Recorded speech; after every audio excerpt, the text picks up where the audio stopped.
Kosher Terroir. I'm Simon Jacob, your host for this episode from Jerusalem. As I mentioned in my last podcast, I reached out to my audience about whether it was proper or too insensitive to publish a new episode of the Kosher Terroir while our soldiers battle on the southern and northern borders, and we have our hostages held captive by Hamas. I actually held off for a week, but having received countless requests to continue, I am again publishing this, the latest Kosher Terroir episode. That said, I ask that each of you please pray for our soldiers' safe and speedy return home and the rapid recovery of our hostages to their families. Also, as this podcast mainly focuses on wine, I have a favor to ask of you. Wineries and winemakers here in Israel are again faced with outside influences that are threatening their entire industry. This war has virtually stopped tourism, and the enlistment of so many soldiers has basically shut down most businesses, especially restaurants. Israel needs your help now, and one of the most pleasant and significant ways to help provide support is to buy Israeli wine. The commercial infrastructure is already in place, and this is a very pleasant and meaningful way to show your support of Israel during these difficult times. Today's episode of the Kosher Terroir is a conversation with my wild and crazy friend, Etan G, the Jewish rapper from Shlock Rock fame.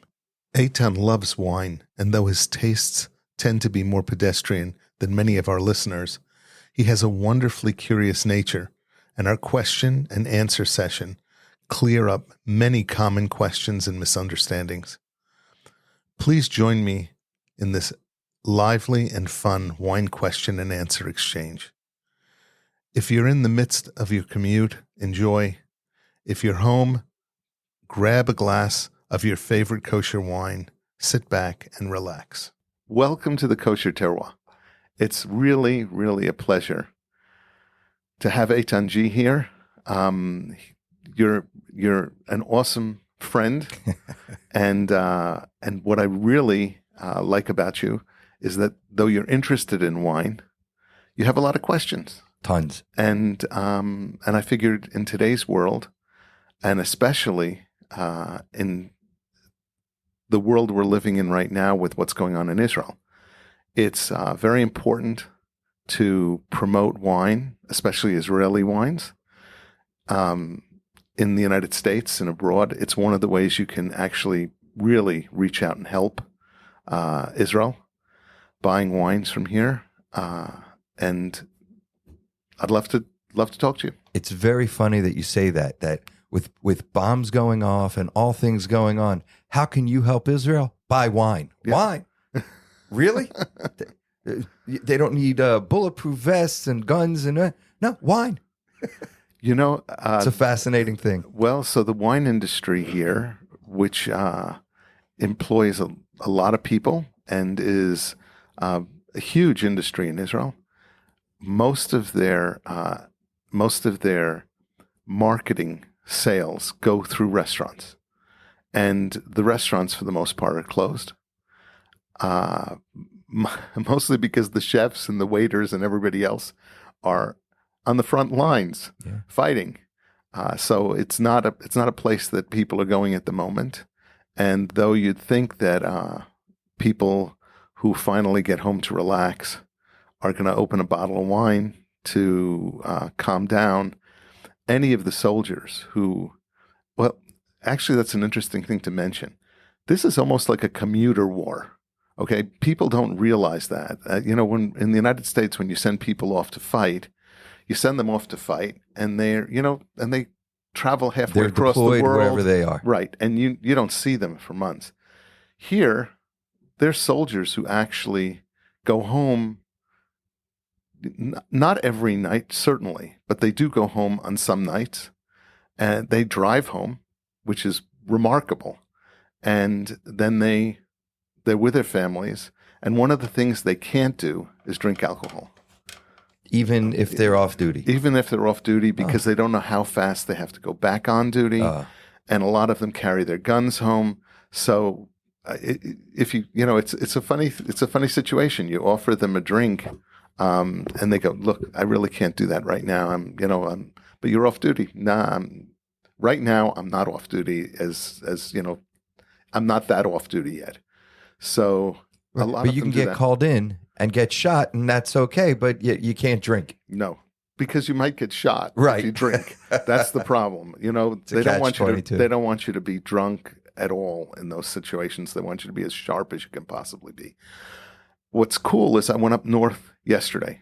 I have a cousin who lives in Dishon, and I went up to visit them. Unfortunately, her husband passed away, not from the war, but from his age.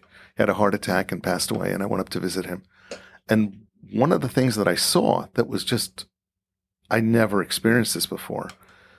As you go north, the highways are filled with cars parked on the side of the road. Because all of the enlisted guys, not enlisted, all of the guys who are going back into reserves drive up to their bases. They can't get into their bases. They can't accommodate all of these cars. So what they do is they drive up, and there's buses, public buses, that come up and down the roadways and pick people up and take them to their bases or drop them back to their cars. And the highways become the parking lots. And you go up there and you'll see 5 miles of cars parked along the side of the road. And it's How do they get from their cars to the bases? So these buses cruise up Like and a shuttle down. bus. They're like, what they do is they take the public buses and the public bus drivers, and they reallocate them. So the guy's now on duty for the military. He's a bus driver.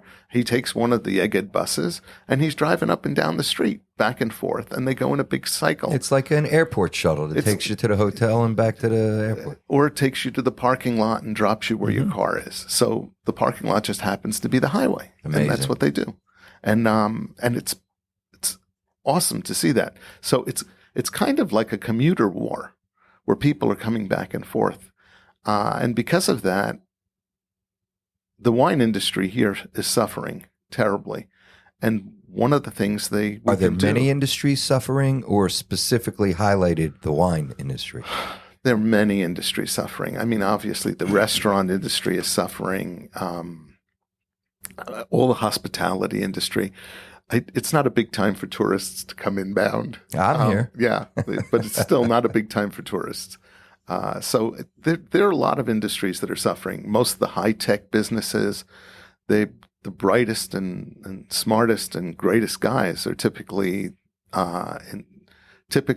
high-ranking officers within the military, and those guys are up front and center in all the different military units. So everything has kind of come to a stop.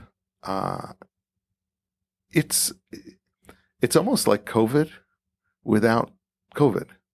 The schools are starting to open now. Until now, none of the schools have opened. None of the kids' schools have opened. So the single parents that are home, and there are women who are in the reserves, okay? So then their parents come in and watch their kids for them. Actually, an interesting point with that, they had a shortage of breast milk because the women who are breastfeeding were called into the military. So they got wine? And no such luck. Oh. But they didn't have enough breast milk. Now, where is there a military in the world that puts out a call for extra breast milk in order to be able to accommodate their officers and their reservists who've come back in to fight and to do the tasks that they need to do? So it's a very unique country and a very unique situation with everybody. So really, in the end, one way to support one industry for people outside or even inside of Israel is to buy wine. It's a very easy way to support Israel. You can buy wine, you can enjoy Israeli wine, and while you're doing that, you're supporting the industry. How does Israeli wines made in Israel, compare to wines from, let's say, California or Italy or things like that? What is the difference in why Israeli wine? Okay. Well, because we're Israel, And why is Israeli wine different or better? Yeah, I than don't mean the from others? a political. I mean from a taste. Okay. You've tasted wines from all over the world. Yeah. You're a professional. I'm not a professional, but I'm a hardcore consumer. Okay. Okay.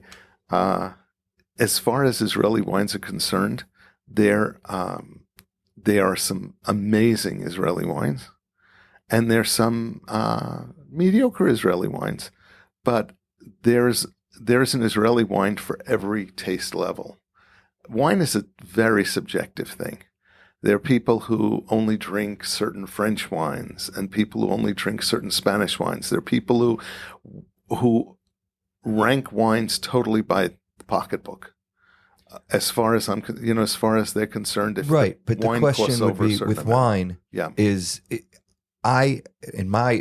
just to give you a little Yeah, background, go ahead. I have no knowledge of wine. Good. For me, back in the day, it was Kedem, Manischewitz, and then some point in my early 20s, a guy introduced me to like Baron Herzog or, one of these. Yeah. And he was a wealthy individual, and I used to have Shabbos meals by him, and then he would laugh at me, oh, Manischewitz, and then slowly my taste for wines evolved. Now, when I say evolved, it means you put it in front of me, I drink it, and it tastes good. That's it. Yeah. That's the evolution. The wines now, the amount not only of wine options, kosher wine options, but the variety from all over the world and how it's become its own industry, for me is a fascinating thing. And I equate it to, guitars in my world or cars. Mm-hmm. So when you say that there are different wines for different levels and it's subjective, I don't think anybody would say that a Toyota Camry is as good or better than a Corvette. I think we can all agree a Corvette is a pretty great car. The preference really is, well, do I need to go fast? Do I want to go fast? Do I need all that polish that a Ferrari has than a Camry? So I'm asking with the wines, yeah, of course, taste is subjective. You like white, I like red, whatever it is. But there's got to be something in wines, specifically in our world, kosher wines, that there's some barometer of not good and bad, but a wine and a great wine. There has to be some barometer of that. So that's what I'm trying to understand. We've talked about different vineyards. You said there's some that are meh. Is that meh to you, or is that meh across the board? You see what I'm saying? I do. And actually, your comparison with the cars is not a good comparison. Oh? I'll tell you what the comparison to you would be. A Les Paul or a Gibson or a Stratocaster. Okay. The reason I'm bringing up different guitars is because though I can't hear the difference between those guitars, there's nuances in the sound that comes off of them that you definitely pick up and you listen for and you like. That's something that I can't necessarily tell. I'll hear something. I'll hear a guitar cry or what have you from Clapton, and I'll go, whoa, that's beautiful, or that makes me feel something very different. But they're nuances. Now, I rank wines in three ways. I put But wines you into three understand that categories. those nuances Yeah. are, to the musician playing it, he knows the difference. He knows what the kind of sound that he wants to get. But You, the listener, yeah. you don't the average listener don't necessarily know whether it's a Les Paul or a Strat. You don't. No. But you know that sounded good for that song. So Yeah. now you like Clapton's thing, but you don't know if he's playing a Strat on that or whatever. I don't, but believe me, people who are really into guitar solos and what have you, they know exactly what he's playing. And that's why I was comparing it to that. So you're talking about 80% of the people, or even 90% of the people listen, and they don't know anything about it. They just know that it sounds good. Same thing with wine. I'll be honest. I put wine into three categories: red wine, white wine, and blue wine. Okay. What's blue wine? That's that lady. No, Moscato. Partner. Oh, Moscato. Yeah. Moscato wine. The blue bottles. Yeah. Okay. 80% of the kosher wine that's drunk in the world is blue wine, is Moscato bottles. Okay. You can, though, today, in today's world, it's not just the blue bottles. You can buy Moscato from Israel. They've got very delicious Moscato sold here. Is there taste difference? No. Very similar taste. Mm-hmm. Very similar taste. They're sweet. They're really delicious sweet wines. They're very consistent, which is one of the things that's amazing. People think that Moscato is made, as an example, like Coca-Cola. You take water, you take sugar, you take some grape juice, whatever, you mix it together, and you come up with this flavor. That's not how Moscato is made. Moscato is full-on wine. They actually take the grapes, they crush the grapes, they ferment the juice. They take that juice and they, ferment it over time, and then they blend it, put it in barrels, or actually they don't put it in barrels. They put it in just steel containers, and then they go through and they blend those to make sure that they get a consistent flavor. So the process for a Moscato is the same as a red or a white? Actually, it's the same as a white wine. A normal white wine would be. Same grape, not the same varietal. It's a Moscato grape. Okay. So it's got different characteristics. It's sweeter. And when you take a grape and you squeeze it, you get sweet grape juice out of it. All right. The difference between a dry wine and a sweet wine is that in a dry wine, they let the fermentation process go until the yeast has taken all that sugar and turned it into alcohol. So the alcohol level goes up. In a Moscato and a sweeter wine and other varietals where they take it and they want to get a sweet outcome, they take it and they stop the fermentation somewhere in the process of going through it. If they let it go to the end, it would become higher alcohol, almost no sweetness. Okay?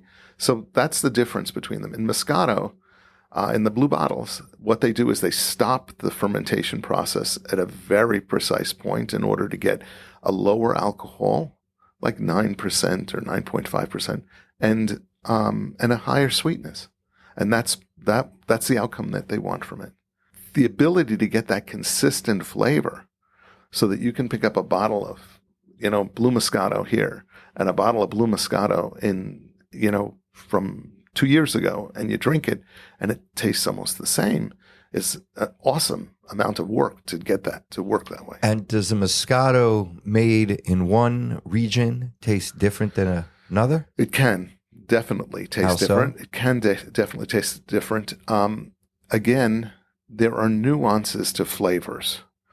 Sometimes those nuances are overpowered by just sweetness.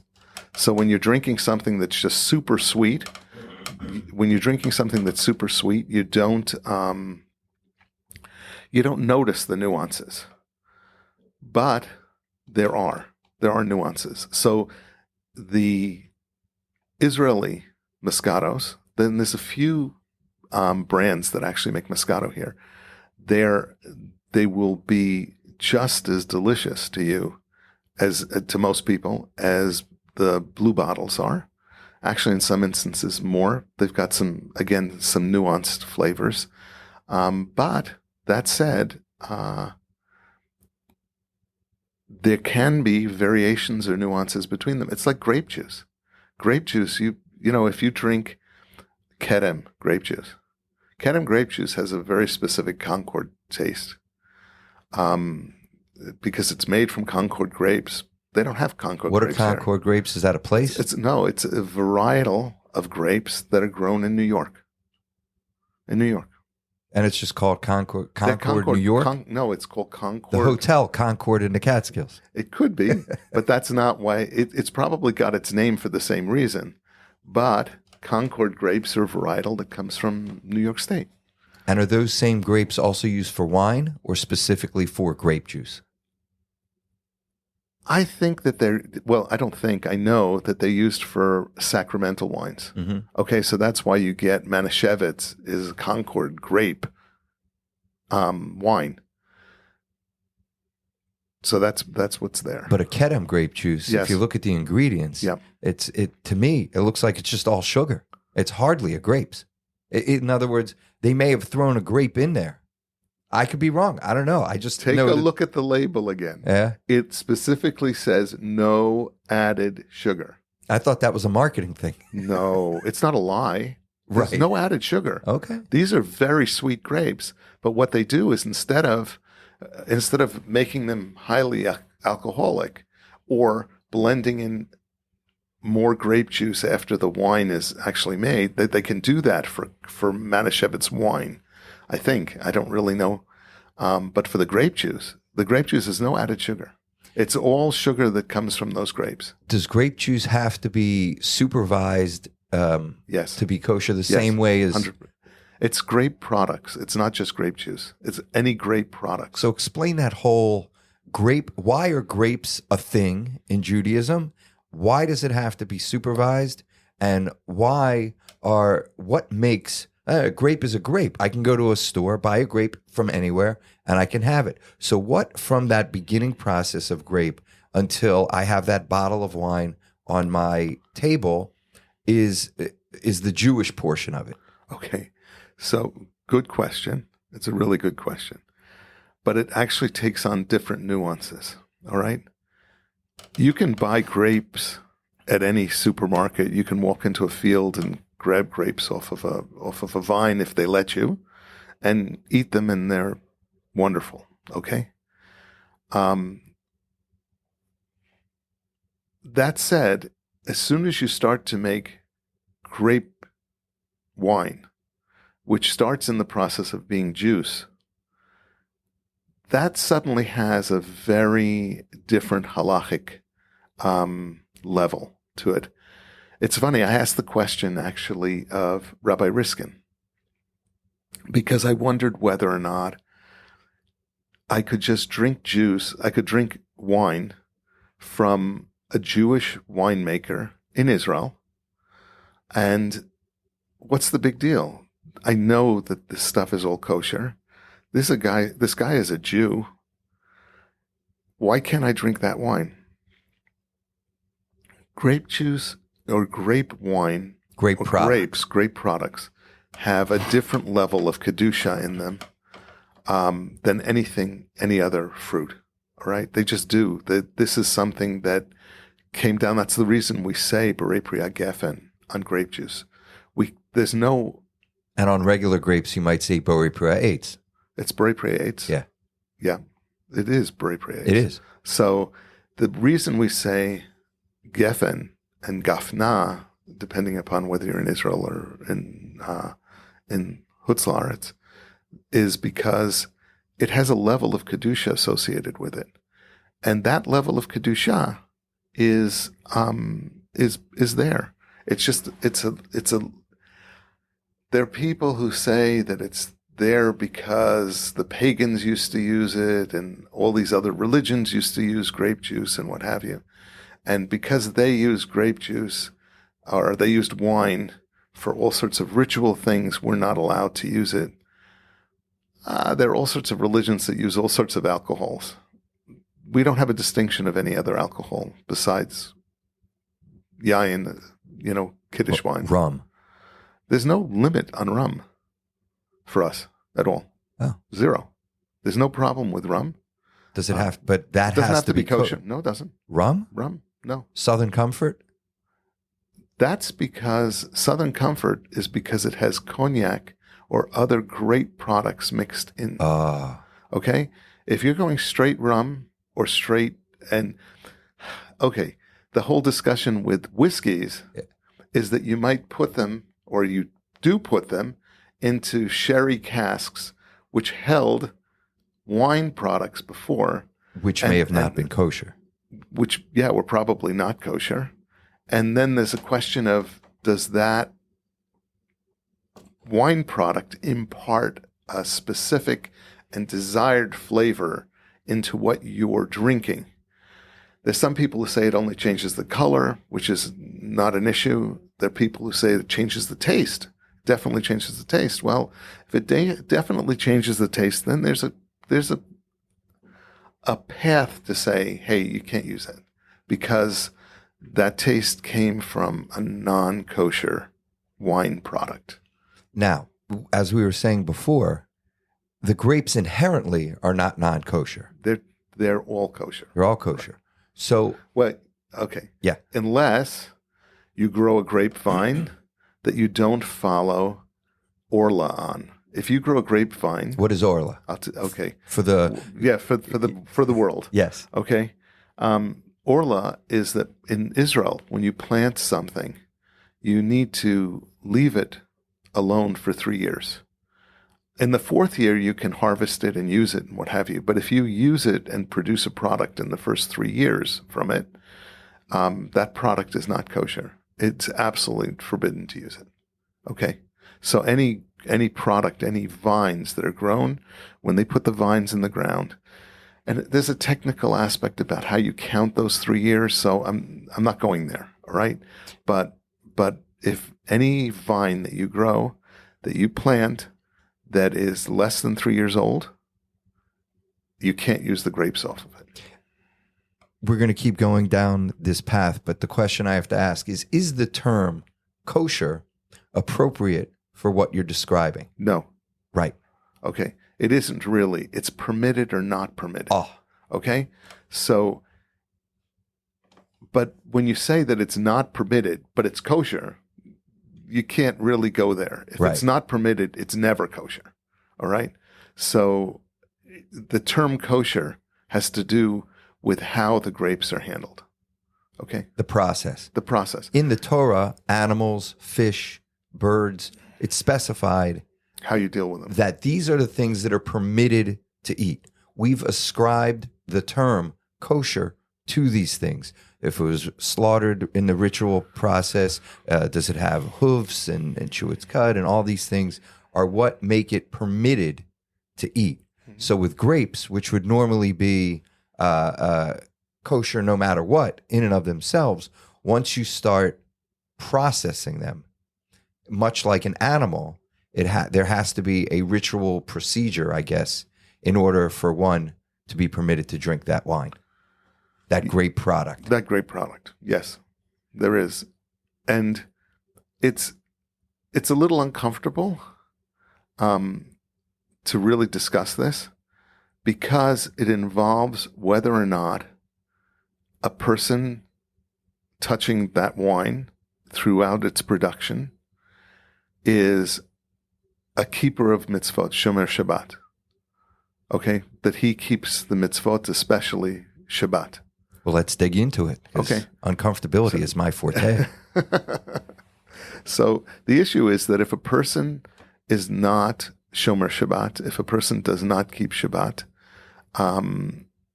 the rabbis today say that they can't touch that wine. And why was Shomer Shabbat the thing versus he speaks Lashon Hara or he keeps kosher or any of these other Taras Mishpacha? Yeah. Because a person who's Shomer Shabbat is a symbol to the world that we're following the rules of Kadosh Baruch Hu, that we're following the rules of God. Keeping Shabbat is something that is symbolic of a person following God. All right, you can keep a kippah on your head. You can believe all the things you want to believe, and it's very hard because in today's world, people say, "Well, look, I'm a religious person inside. I just don't keep Shabbat. I go to Giants games. Like, what do you want from me?" Okay, this is something that God's asked from you. Why is Shabbat more important than any other mitzvah? It's not really, but there are certain mitzvot that are symbols, that are symbols to the world that I'm different. So one of the symbols is Shabbat, keeping Shabbat. And that's probably the main one.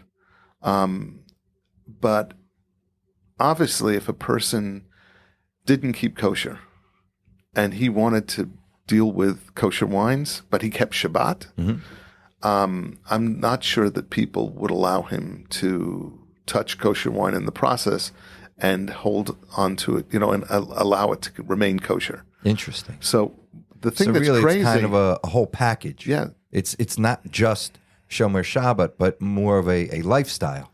But I can't, if a person speaks Lashon Hara, what does that mean? Like people lie and cheat, all the time. Winemakers.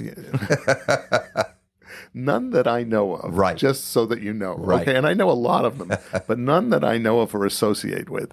But that said, it is a symbol to the world. And it's an interesting thing. You can take a bottle of wine that's totally kosher, has an OU on the outside of it, is totally prepared 100% right, perfect, great, super. And then hand it to a person to open who is not Jewish. All right? I'm going to distinguish here between what I follow and what other people follow. But hand it to a person who's not Jewish and have them handle that bottle while the cork is out of it. That bottle is now forbidden to me. Okay? It's kind of crazy, but it is. It's forbidden to me. That's one of the reasons why in restaurants in America, they don't allow you to have any sort of kosher wines being served unless they're mavushal. Mavushal is, I'm going to get into something else here. Please. Mavushal is an issue where they take wine, and they boil it. And because it's been boiled, and this is something that goes From back to the Gemara. a taste perspective, is that a good thing or a bad thing? Boiled wine? Is that a thing? Okay, let me use a different term. Pasteurized. Okay. Is pasteurized a certain thing? It is, because I can tell the difference between unpasteurized apple cider and pasteurized apple cider, and I deeply prefer the unpasteurized. Okay. They pasteurize things generally to keep them on the shelves longer, things like that. Right. There's milk pasteurized, but that's already been commonplace. But particularly my favorite is apple cider. Yeah. I was in Maryland and they went fall, great apple cider, and all they had was Ziegler's, which is the general, and it's pasteurized, and I can taste the difference so much. And unpasteurized, don't worry about my health. I'll take care of it. I'm drinking this. That's what I want. So with wine, you're saying? Okay. So they're crudely pasteurizing it. They're not using these are people who are pasteurizing it for shelf life. Okay? When you're dealing with wine, there are a number of ways you can pasteurize something. And it's become a science in order to produce a wine that is pasteurized, boiled, so-called boiled, but that it doesn't really impact the taste or the flavors. So is it genetically modified? No. No, it's just boiled. It's just boiled. But they boil it differently. There's some people who boil the clusters of grapes before they crush them. There's some people who boil the flash pasteurization. There's detente pasteurization, which is this flash pasteurization, where they take the juice and they raise it up to very high temperature and then immediately bring it back down to a low temperature so that it doesn't impact it as much. But because it's boiled at any time in the process, by Jewish law, it's not considered wine anymore. So because it's not considered wine, there's not the rules of a non-Jew holding a bottle of wine that's opened. And so when I'm drinking it, I'm not drinking wine. Okay. From a halachic standpoint. Okay. So there are two sides to that coin. Okay. From a halachic perspective, it doesn't put on the restriction of a non-Jew touching it. Okay? And because of that, there are some rebbeim, some rabbis, who say the only wine you can make kiddush on is non-mevushal. The ones that the non-Jew can't touch. Right. Mm-hmm. Because those are the ones that are truly wine. Mm-hmm.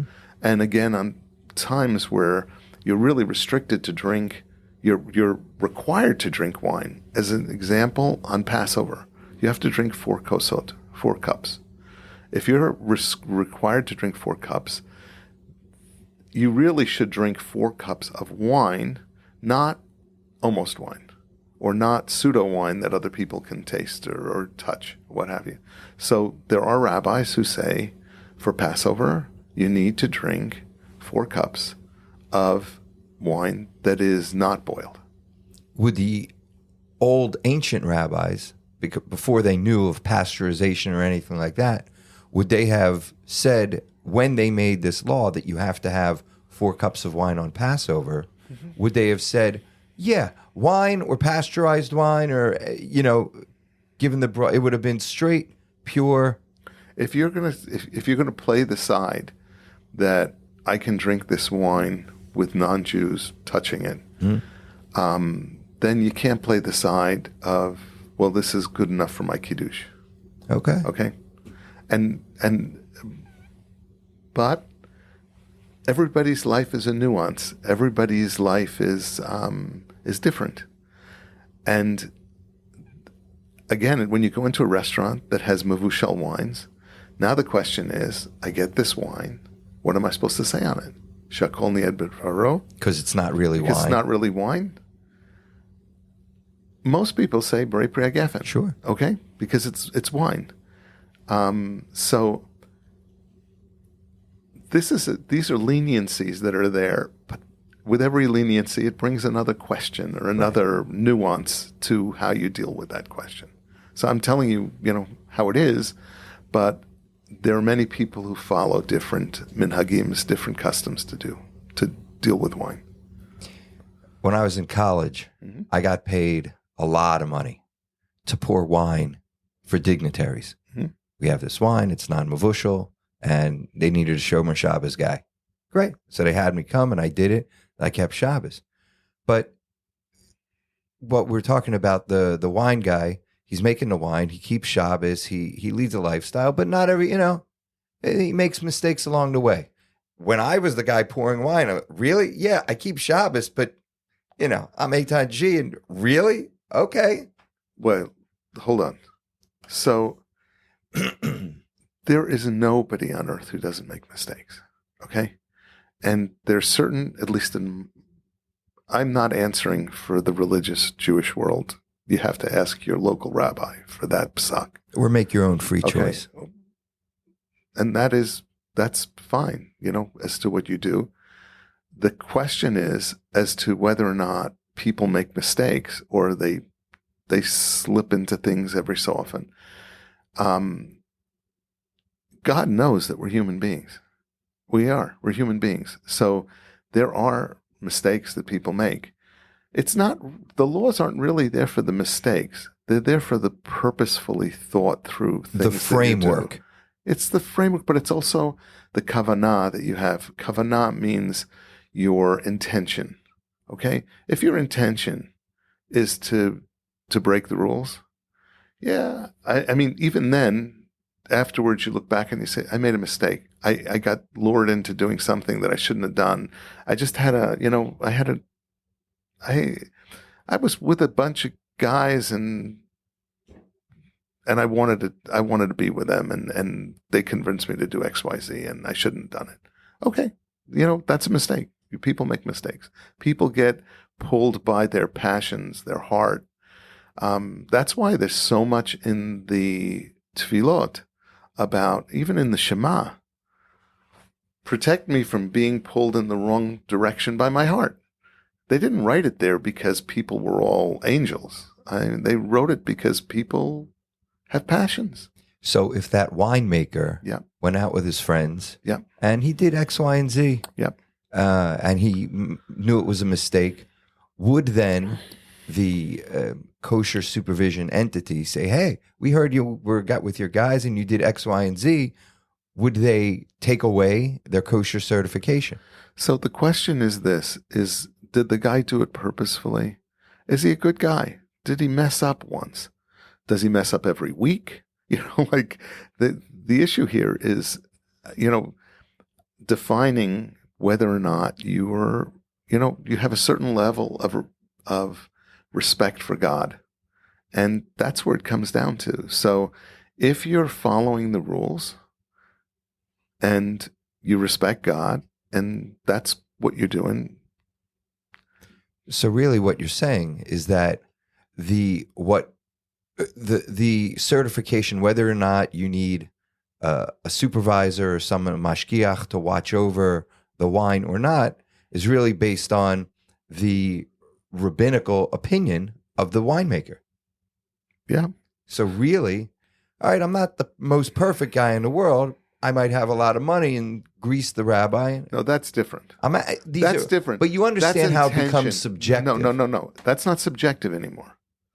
That's not subjective anymore. In that instance, your intention is to break the rules. Right. Okay? If your intention is to break the rules, no matter how much you grease the rabbi or who you get to bless you or whatever, you're out. Good. Let me give you a more nuanced scenario. Oh. The winemaker, yeah, great guy, Shomer Shabbos, as we described. Yeah. He married a woman when he was young. They got divorced. Mm-hmm. He got remarried, his new family and kids, and he's still an amazing winemaker, Shomer Shabbos, everything, great guy. It just happens to be that the organization or rabbinical authority that's giving him the kosher certification, well, the first woman he divorced was the niece of, something, and the rabbi doesn't really like him or might. I'm just saying. So that's wrong. 100%. That's wrong. And that instance, by wrong, what's wrong is what the rabbi is deciding.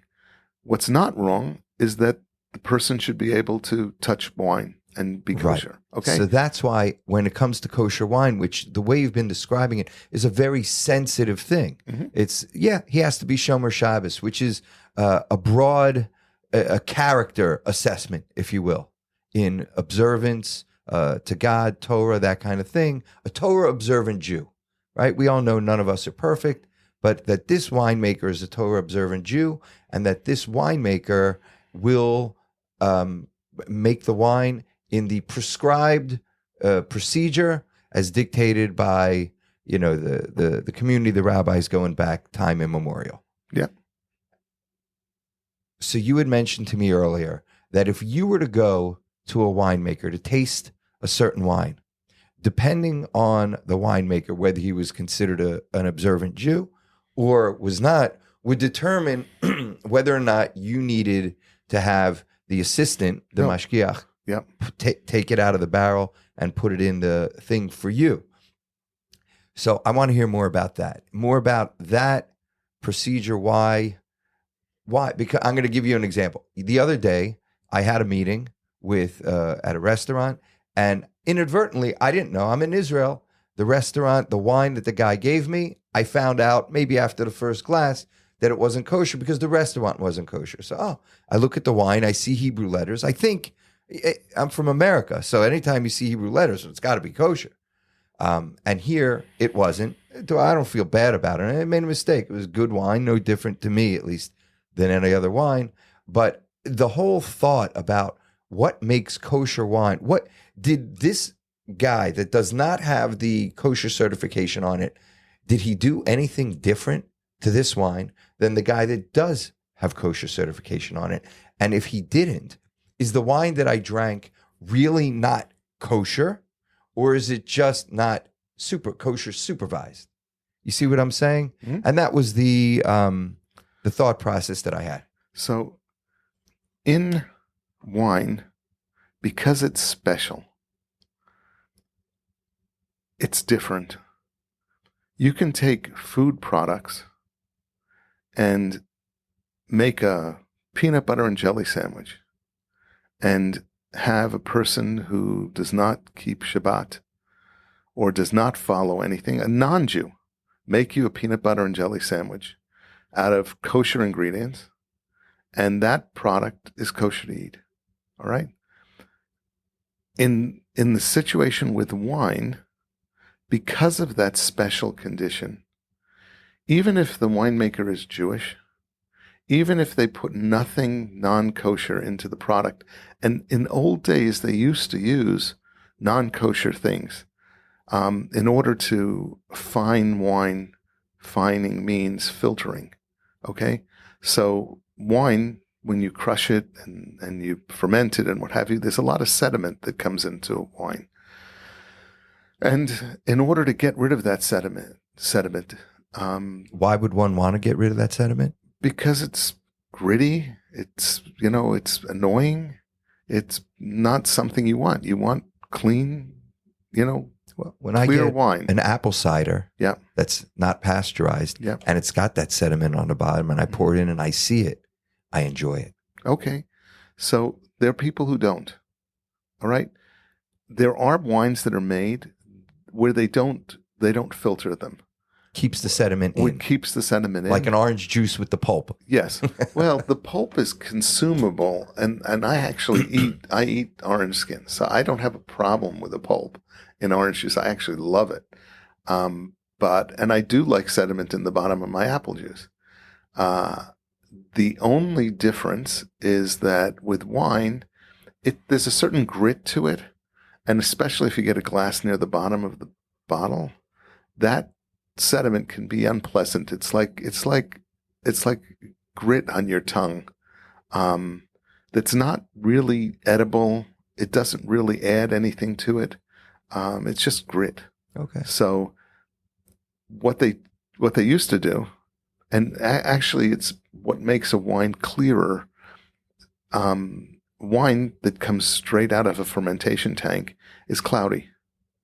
Okay, they have to let it settle and they have to filter it. What does that mean, settle? Is it just sit so the sediment can falls. sink? Yes. So the sediment sinks out of it. Like chicken soup, that all the stuff goes to the bottom, and you got to stir it up to bring it up again. Well, the goal here is not to stir it up. Right. The goal is not to stir it right. up. The goal is to take it off the top. So there are ways to do that. One of the ways they used to do, and this is not common practice, but it could be common practice in some of the very, very highest end French wineries. They'd mix ground bone into the wine. Bone? B-O-N-E? Yeah, bone from cow bones. Okay. Or other animal bones, because that kosher animal bones in this case? No. Oh. What I'm talking about is, you're asking me about kosher wine. So what could make a wine not kosher? Go ahead. I see. So there are ingredients that they'll add to wine to make it not kosher, like bone. And even in times they used to add blood, animal blood, because what it did was it would congeal and it would pull all the sediment to it. And then it was easier to skim that off or have it settle in the bottom so that the wine would be purified and they'd pour off only the top of the wine. Huh. But they would add things that we would deem as non-kosher today in order to filter the wine during the so-called the fining process, which is filtration. Okay? Now we have these super filters and what have you. So 99% of the wineries don't use bones anymore or blood anymore or anything like that. But you should be aware that those are things that made wine not kosher as well. There were actually ingredients that they would introduce into the wines. Are there wines nowadays made the way that they used to make them biblically? In the temple, Abraham times? I don't know the process of wine. Okay, so the question I only know I Love Lucy, where she steps all the way. Yeah. That's what I know. Okay. So the process of wine is an ancient process. There are nuances to it today where they do things differently in order to preserve it longer and what have you, and to get certain flavors out of it. But overall, the whole process of making wine hasn't changed a whole lot in 3,000 years, 2,000 years. What is that process?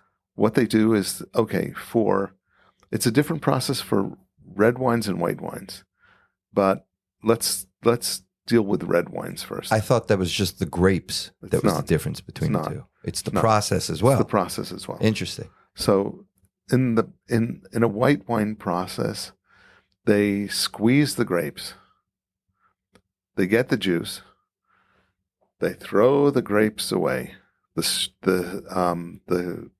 skins and the seeds. They throw them away, and then they take the juice and ferment it. The juice has a certain amount of sugar in it. Some people use the wild yeast that's in it. Some people add yeast to it in order for the yeast to process and ferment, at which point in time it takes the sugars that are inside the grape juice and it turns them into alcohol. And in that process, it gives off CO2, it gives off carbon dioxide. At this point, it's in some kind of sealed container? No, it's actually can't be in a sealed container because it would explode. So what they do is they put it into a container and they put a special kind of float top on the top of it where the air can bubble through, but it can't come back in because there's a liquid in it. So there are kind of tops that allow a filtration air to escape. System. Well, no, it's like an escape valve that allows things to come out but doesn't allow things to come back in. Like on an 18-wheeler. Yeah. With that exhaust thing that shoots the smoke with out. a little cap on with the the top. cap on it. Yeah. Yeah, but these are much more sophisticated than the cap. Okay. So yeah, that's what they do. That's what they do. And then it sits. So then it sits percolating for a couple weeks sometimes or less or what have you. But in the red wines, it's exactly the same as the white, except they leave the skins and the seeds. And they let it percolate in the fermentation tanks and it ferments. And then they, after a certain number of weeks, depending upon what the outcome the winemaker wants, they'll pull the juice off, and then they'll get rid of the shells, the skins and the seeds, and then just ferment that juice. And the juice at that point in time, because it's been sitting on the skins and the seeds, is red. That's what colors it. So then my question is, at what point in what you just described is the point in which a wine could become kosher or not kosher? Okay. So permitted or not? So from the time it's squeezed and is juice, it's already kosher or not kosher. Really? Yes. From the very beginning? From the very squeezing of a grape. As soon as you squeeze a grape and the juice comes out, Shomer Shabbos, not Shomer Shabbos. It's as soon as that juice comes out of that grape, it's either kosher or not kosher because of the because of the person who does it. Overall, it's as soon as it's squeezed into juice, as soon as it's handled by a non-Jew, it's kosher, not kosher. So the vineyard, so that's Jew, non-Jew. What about observant Jew, not observant Jew?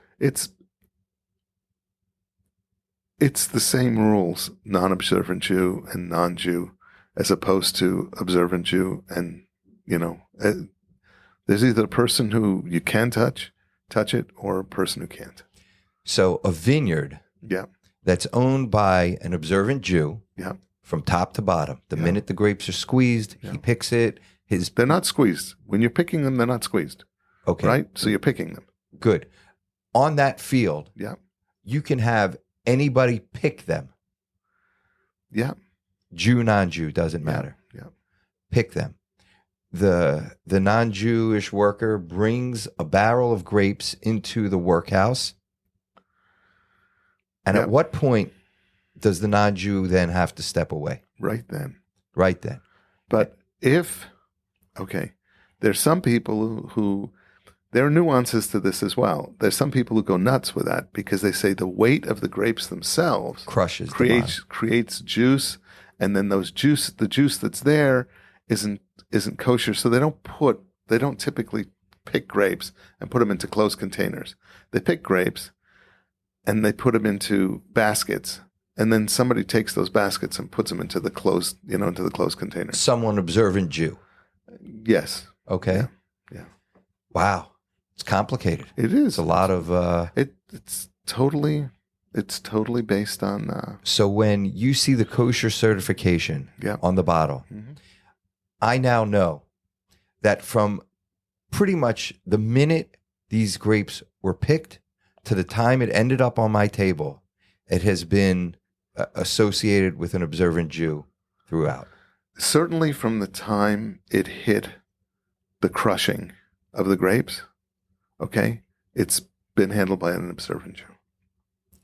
And the process from the crushing till it gets on my table is significant. It's not, peanut butter and jelly sandwich. That's what makes it. That's what makes it wine. So then, to your viewers, your listeners, do you feel that when we drink a bottle of wine, because now we're so far ahead with all, I remember my father, we would have to trek 15 minutes to go to the kosher market and get a bottle of Manischewitz. Yeah. And now at every kosher store, market, whatever, you can get all kinds of wonderful kosher wines, most that I've seen from Israel. Fantastic. Do you feel that we've almost gotten spoiled, that we've almost gotten taken for granted the speciality, the beauty, the process, the tircha of going through the process of the wine that it's just become almost like beer. Just pop it open and drink it. Let's open a cork and pour a glass. Do you feel that we've lost that? Because it sounds to me like the making of wine is so special, so from beginning to end, and holy, and that we've kind of made it just social, commonplace. Okay. So that has a lot of nuances. I'm sorry, I keep nuances. Yeah. But there are many kosher wines now. Not many, but there are a number of kosher wines now that are in cans. So you can pop a can and drink it. Okay? Kosher. 100% kosher wines. Moscato. They make Moscato cans. Yeah. They now make blue cans. Okay? So you can pop the can and drink it right there yourself. We've talked about kosher and non-kosher, but we haven't really gotten into whether a person is pleased by drinking a wine or not. The issue is, has it made it more available? I can't tell you why people drink alcohol for a lot of reasons, okay? Some people drink alcohol to forget. Some people drink alcohol to get stoned. I personally don't do either of those two. I drink them because I like the taste of wine, and I especially like the taste of certain wines. All right. So Moscato, though it's sweet and it's refreshing and it's crisp, if I'd just been working in the garden and I, came back to my chair in the shade and opened my ice bucket and took out a can of Moscato and popped it and drank it, it would be refreshing. It's like lemonade. Yeah, it's like lemonade or like beer, for that matter. I mean, I could never understand why people drank beer until I had to do manual labor. And then once I did manual labor, I said, whoa, there's something to this. This is great. And now I like beer on another level, but... that's a different podcast. Yeah, that's a different podcast. Get your own podcast. But if we're talking about wines, there are people who really, really appreciate wines. And those people don't want it to be sweet. They don't want it to be just delicious. They want it to be different and interesting. They like the flavors that come across their palate. They want something different and something new and nuanced, and they're super excited if they taste a wine that has a different flavor that comes across their palate, like chocolate, or almost a leathery taste, or a vegetal taste, like a green taste, or a fruit taste. There's a white wine that I tasted once that it was a Sancerre in 2012 that was which is a white wine from France, and it tasted like loquats and kumquats. It had this incredible oriental fruit flavor to it, just incredibly beautiful. Very fragrant, very pronounced oriental fruit. As it aged, it lost the oriental fruit, but it became more citrusy, like a really beautiful grapefruit or orange or a citrus flavor. So there are different flavors. So to jump back to the last episode, Yeah. with that thought, Yeah. the process in making the wines you've explained in the last episode with the grapes, with all these other additional flavors, the kumquats and the citrus and all that they add in? No.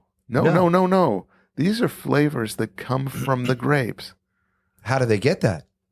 Because grapes don't have just one flavor. Grapes have flavor based on where they're grown. And that's actually the reason why this podcast is called the Kosher Terroir. It comes from the terroir. It comes from the environment. It comes from the elevation that it's grown in. It comes from the trees that surround the vineyard. It comes from the flowers that surround the vineyard. Because the bees pollinate from the flowers to the grapes and the grape flowers, and that's what becomes the grapes. Flavors that are imparted by the entire environment that these grapes are grown in. Really? It's not like the punch bowl at the prom that has oranges and... really? Absolutely not. In fact, that's the thing that's the reason people go crazy over certain wines. They don't go crazy over certain wines because it's sweet or not sweet or what have you. They go crazy over certain wines because they're getting flavors out of this wine that are different and new and flavors they've never experienced before. So you're saying that the roots of the vines that are in the ground are absorbing nature's beauty. It's not just the roots, it's the environment around, from the pollination of it and what have you, but it's certainly also the vines. As an example, when vines are grown in specific soil that's very rocky, or that's that like slate or granite or what have you, they absorb the minerality of the surroundings of the ground that they're in, and very often you'll get incredible mineral tastes coming off of the wines, off of the grapes. Wow. That's what's now, that wow is the wow you see in one of these wine guys tasting, and they go, wow. And that's what they're tasting. I mean, they're not tasting like they just happen to taste something. They're tasting these incredible flavors and what have you. I'm more fascinated with the whole creating an environment to grow something that is unique. To me, it's a mind-boggling. My brain is racing, that. How do you do that? How do you get consistency? Yeah. I've created this thing that tastes unbelievable. Now what do I do? Now what do I do from here? I'm talking even before the creation of it. How do I create an environment to create something? So you learn from other winemakers over time, or you learn in universities where they teach making wine. And this is all knowledge that's been passed down over the centuries from winemakers all over the world, but specifically from places like Italy or France or Israel. And to this day, we have winemakers who are making wine in Israel who are experiencing different conditions that allow it to create a flavor that is not a flavor that's like that they've tasted before. So maybe vineyards in the South now, bottles will start coming out with maybe a napalm flavor or a gunpowdery flavor, undertones of gunpowder, of dynamite. Yes. But I hope not. Right. I hope not. But we definitely have, just so that you know, there are vineyards that are tainted by fire, where that smokiness from the fire extends into the grapes and makes the grapes really unpalatable. There's some people who've figured out ways to get that smokiness out, but So it can do that. I'd like to think that the wine that I drink is as the least manipulated as possible by humans. Why? Because I'm an old school purist. I like even my Torah that I learn. I like to go. Just over the years, it's gotten layered and layered and layered, and I like to go back to the original when it was pure. Mm-hmm. And when you presented to me just a few moments ago the idea, I mean, it's mind-boggling. You presented to me this idea that I think of a grape, it's just a grape. An orange, it's just an orange.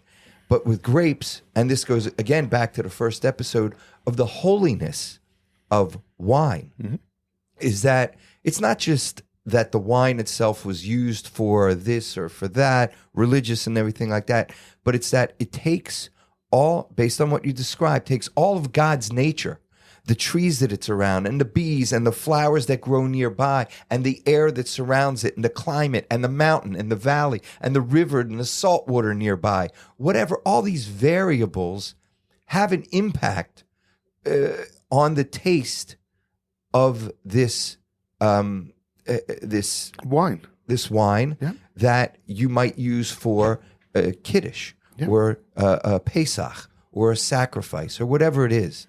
And so really then, for me, when you pour me a glass of wine, it's great, good wine, I'm drinking, it tastes great. But I don't have the wherewithal to really get deep. And not that I won't.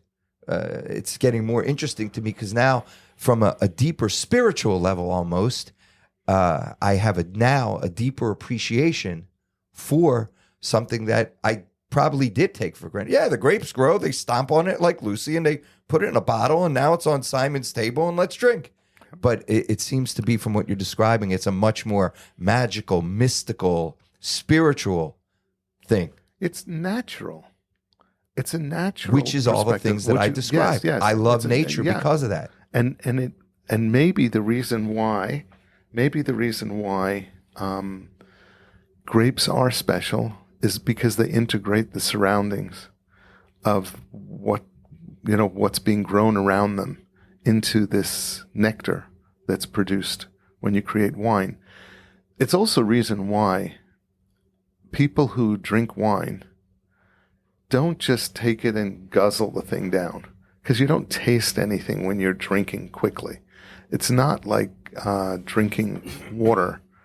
It's not just drinking lemonade to just drink it so you get refreshed, or Gatorade when you're running and you drink it to rehydrate.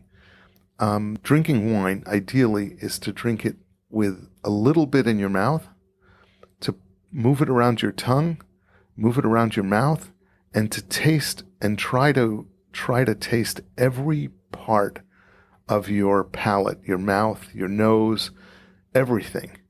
From the front of your palate, from where it enters, the mid palate on the top of your tongue, and through the finish in the back of your palate, where now I've swallowed it, can I still taste that wine? Is it still there?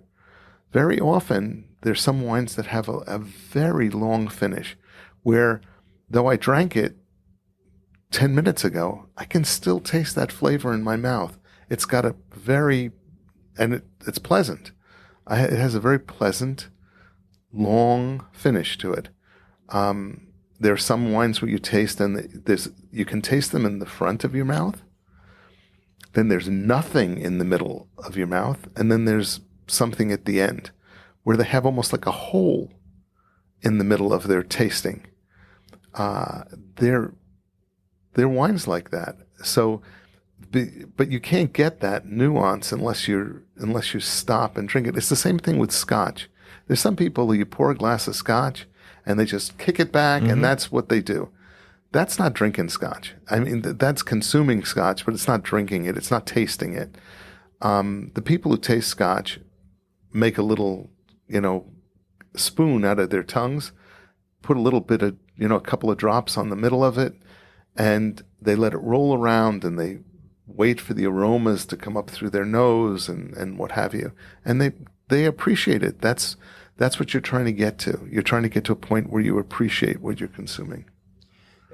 I think that's a mentality that we should apply to everything. All the foods that we eat, everything we drink, everything we do. 100%. It's one is running through life very quickly, and one is like stopping and taking. This is my whole reason that I take pictures. I love your Facebook, pictures. but that's stopping. Very often, those flowers that I'm taking pictures of are tiny little flowers that you could easily step on or walk past. For you listeners that don't know, every day Simon posts pictures of flowers on his Instagram, on his social media, and he just puts it out, his morning walkabout, what he's seeing, and it's just flowers or plants or nature, and I personally love it. I think it's great. There's a lot of people who come. I don't even know how many people who actually see those flower pictures, but it's kind of crazy. I was walking down Emek Rephaim, and this street here in Jerusalem. Yeah, straight nearby. It's with a lot of stores, and this little red sports car comes racing down the street, and the guy who's driving it slams on the brakes, and he comes to the skidding stop right next to me, and he rolls down the window and he goes, "Are you Simon Jacob?" And I said, I thought the guy was going to, is this a hit? Or I thought the guy was going to shoot me or something. Serve you papers. Yeah, or something. And he goes, "Are you Simon Jacob?" I go, "Yeah."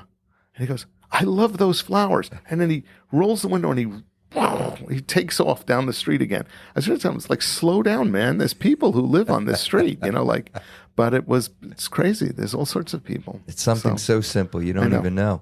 Yeah. What you had said previously about that the surroundings influence the grapes and the final product, the wine, goes back. It takes me back to the beginning of this conversation when we were talking about buying wine from Israel. Yeah. If the nature and the environment, the plants and all that stuff, by that logic, we can also say that it's grown in Israel, which has its own level of holiness and kedusha and environment and spiritual energy, would, in theory, get infused into those grapes and the final product of wine as well, don't you think? 100%. Though I know a lot of winemakers in the United States who would lynch me if I said that, people should buy Israeli wine rather than U.S. kosher wine. I think they'll give us a pass right now. Yes, I think for this they would give us a pass. But certainly the environment is inside those bottles of wine. They're not just simply juice that comes from Israel the same way it comes from California. There is definitely a taste of Israel in them. 100%. Amazing. Okay. And with that, yes, I'll give you back your show. Thank you. All right. Really a pleasure. Pleasure always to talk to you. It's great. Yeah, this was great. Super. It's nice to talk to an idiot that knows nothing, because I can ask the dumbest questions. I thought you were talking about me. No, I'm talking about me as it pertains to this subject. Thank you very much for being on the Kosher Terroir. Thank you for having me, Simon. I love you. Really a pleasure. I love you too.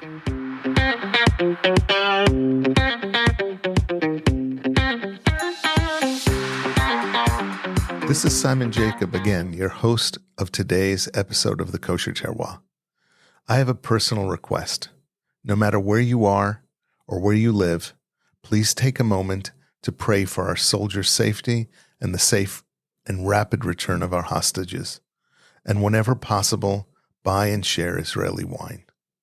I hope you have enjoyed this episode of the Kosher Terroir. It was exciting and informative for me as well. Please subscribe via your podcast provider to be informed of our new episodes as they are released. If you're new to the Kosher Terroir, please check out our many past episodes. Again, thank you for listening to the Kosher Terroir.